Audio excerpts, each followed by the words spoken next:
Maintenant de partir à Londres où l'évolution de l'épidémie est sensiblement parallèle à la nôtre avec près de 10 000 morts au Royaume-Uni.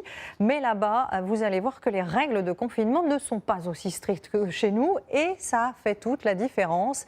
Il y avait foule cet après-midi dans les parcs londoniens comme l'ont constaté Brigitte Garambois et Nathalie Hérault. C'est un samedi presque comme les autres. Hyde Park et ses joggeurs, ces familles qui se baladent, un îlot de verdure comme coupé de la réalité. Ça n'est pas dangereux ? Oui, bien sûr. Mais si vous respectez les distances, ça fait du bien de prendre l'air. Psychologiquement, c'est important pour tout le monde en ce moment. Le conseil, c'est de faire 1 heure d'exercice à 2 mètres de chaque personne, seulement avec les membres de votre foyer. Donc vous ne sentez pas en danger ?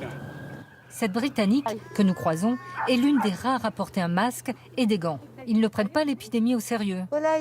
Je ne sais pas. On continue d'entendre qu'hier, en 24 heures, 1000 personnes sont mortes. C'est à cause de tout ça.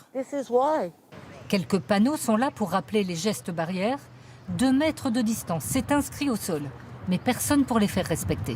Regardez, cette voiture de police patrouille depuis ce matin dans Hyde Park, mais il n'y a toujours eu aucun contrôle. Car au Royaume-Uni, il n'y a aucun document à fournir, aucun justificatif à présenter aux forces de l'ordre.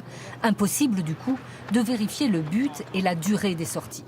Cette famille, qui a passé la journée dans ce parc, se fait juste rappeler à l'ordre. Les policiers vous ont demandé de partir ? Non.